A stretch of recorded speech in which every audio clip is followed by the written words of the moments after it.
ಇದು ಕ್ಷಯದೇವಿ ಸುತೆ ಮರವತಿಯವರ ಸಾರಥ್ಯದಲ್ಲಿನ ಜೆಜೆಎಫ್ ಶ್ರುತಿ ಸಾಗರ ಕ್ರಿಯೇಷನ್ಸ್ ಸಾದರಪಡಿಸುವಂತಹ ಜೀವನ ಜ್ಯೋತಿ, ಅರ್ಥಾತ್ ಈ ಬಾಳಿಗೊಂದು ಭಾವದ ಬೆಳಕು. ಕೆಲವರು ಸಂಪಾದನೆ ಎಂದರೆ ಅದು ಕೇವಲ ಹಣ, ಆಸ್ತಿ ಮಾತ್ರ ಎಂದೆನಿಸಿಕೊಂಡಿರುತ್ತಾರೆ.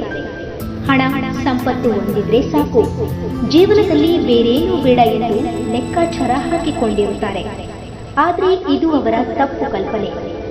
ಬದುಕಿಗೆ ಹಣ ಬೇಕು ನಿಜ, ಆದರೆ ಹಣವೇ ಸರ್ವಸ್ವವಂತೂ ಖಂಡಿತ ಅಲ್ಲ. ಹಣಕ್ಕಿಂತ ನೆಮ್ಮದಿ ಎನ್ನುವಂಥದ್ದು ಎಲ್ಲಕ್ಕಿಂತಲೂ ಮುಖ್ಯ ಎಂಬ ಸತ್ಯವನ್ನ ಇವರು ತಿಳಿದುಕೊಳ್ಳಬೇಕಾಗಿದೆ.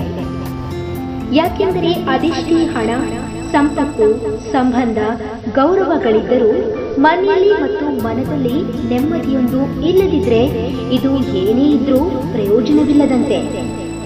ಹಣವೇ ಎಲ್ಲ, ಹಣ ನಮ್ಮನ್ನ ಎಲ್ಲಾ ಸಮಯದಲ್ಲಿ ಕಾಪಾಡುತ್ತದೆ ಎಂದು ಲೆಕ್ಕಾಚಾರ ಹಾಕಿಕೊಂಡಿದ್ದರೆ ಅದು ಅವರ ಮೂರ್ಖತನ.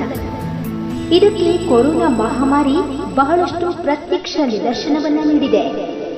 ನೀತಿಯುಕ್ತ ಪಾಠವನ್ನ ನಮಗೆ ಕಲಿಸಿಕೊಟ್ಟಿದೆ ಎಂದರೆ ತಪ್ಪಾಗದು.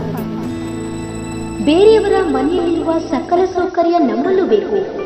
ಅವರಂತೆ ನಾವು ಕೂಡ ನಮ್ಮ ಜೀವನ ಶೈಲಿಯನ್ನ ರೂಪಿಸಿಕೊಳ್ಳಬೇಕು. ಅವರಂತೆ ನಾವು ಬದುಕಬೇಕು ಎಂದು ಹೊರಟರೆ ನಮ್ಮ ಬದುಕು ಬೀದಿಗೆ ಬರುವುದು ಮಾತ್ರ ಖಂಡಿತ. ಆದ್ದರಿಂದ ಗುಡಿಸಲಿನಲ್ಲಿ ವಾಸಿಸಿದರೂ ಪರವಾಗಿಲ್ಲ, ದಿನನಿತ್ಯ ಗಂಜಿ ಊಟವೇ ಗಟ್ಟಿಯಾದರೂ ತೊಂದರೆ ಇಲ್ಲ.